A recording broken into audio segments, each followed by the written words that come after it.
Words to describe Eli, there are so many, but kind, thoughtful, funny, intelligent, the life of the party, and very loving toward his family and friends, and really just everybody.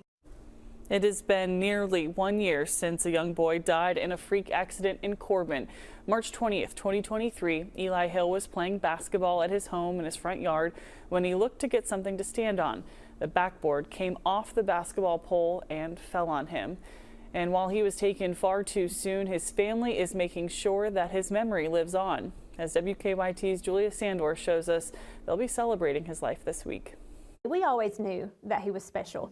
He was different. He really was built different. Eli Hill enjoyed the little things in life, like a bag of popcorn or playing baseball with his friends. Whoa!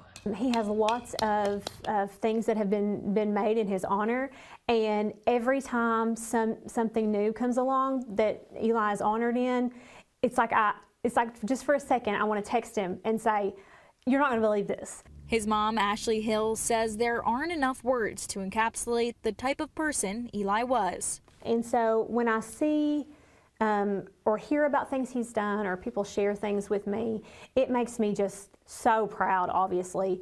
And you know, I would like to take credit for how wonderful he was, but that was just the way he was made. That was the way he was built. Wednesday marks 1 year since the accident where Eli lost his life. While it hasn't been easy, they know Eli would want to be celebrated.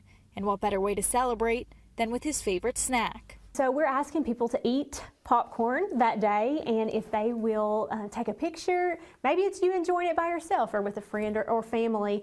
We would love to see it posted on social media with the hashtag popcorn4Eli, because I think that it would be great for us to just see how many people it reaches and give us a little bit of comfort on that day besides just dwelling on what happened. Through stories and pictures, they're keeping his memory alive, bringing their community together to honor the 8-year-old with a heart of gold. We just want to keep his name out there because I do believe that grieving parents are terrified that somebody will forget their child. And so we don't want to let that happen. In Corbin, Julia Sandor, WKYT. Can't forget Eli. And you know what? Eating popcorn sounds like a great way to spend the day. The Eli Hill Invitational will also be held on Friday and Saturday in Corbin. You can find more info about the baseball tournament on the Eli Hill Foundation's Facebook page and also inside our WKYT News app.